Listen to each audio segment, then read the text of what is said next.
Stellar burn, stop bugging around! Yelled a voice from above. I sleepily opened my eyes and noticed that one of the warriors had been awoken by me.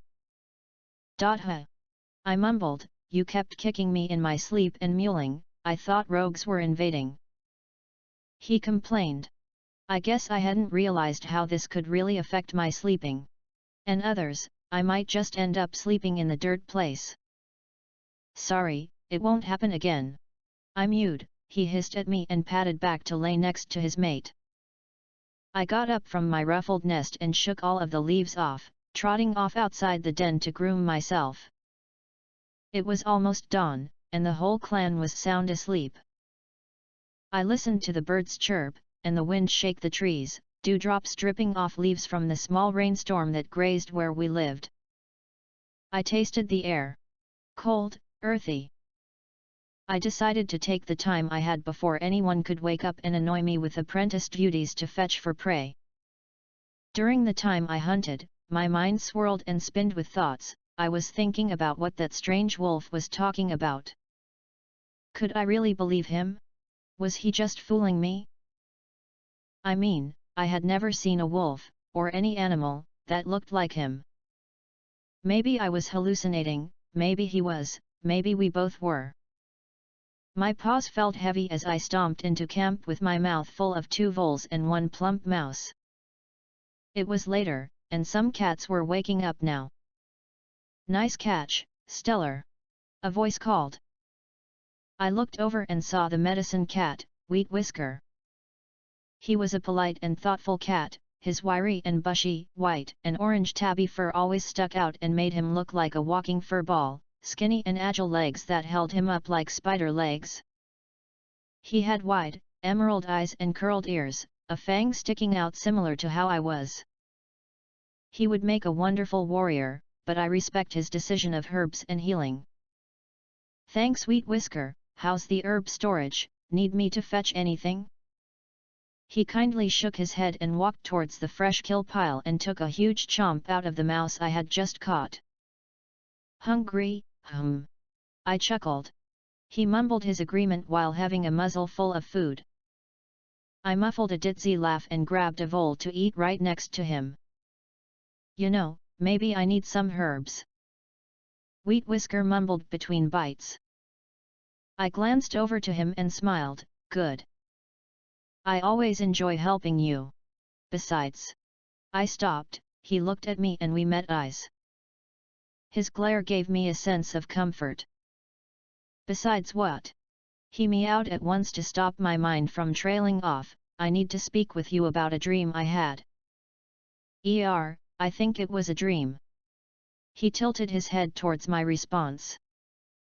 Never mind, I'll speak with you about it when we get into the forest. I walked past the clan entrance. The entire clan was surrounded by bushes and was lit up by multiple fireflies during the night. My mother said I was born during the night on a full moon, the moon matched perfectly with my amber eyes. She said I was the most beautiful kid she had ever seen. My mother is still in the clan but is in the elder's den, her name is Mossbelly, she's white-furred with tabby spots of grey. My father is a kitty pet, I don't know what he looks like since I've never met him, but his name is Scar. Hey Stellar! I found some chervil. Wheat Whisker yelled out before trotting over to me with a mouthful of ripped-out herbs, hanging out of his mouth. You okay? He asked, looking directly at me. Oh, yeah, sorry. I quickly responded. He sat down and laid the herbs onto a safe spot on the ground. What was that you wanted to talk about? He mewed. I huffed out a sigh I was holding in and recollected my thoughts on everything that happened. So, I had a dream that the entire world around me was being consumed in this strange darkness. It took everyone and they'd disappeared into the dark abyss.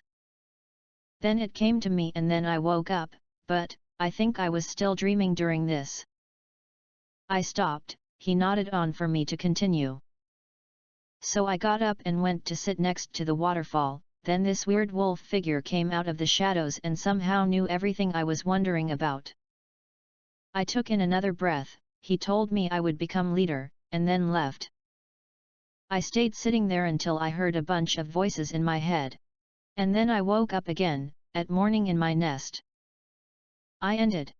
I felt a bit embarrassed after saying, remembering what happened this morning. Wheat Whisker sat and stared at me blankly, it was as if he were frozen before blinking seconds after.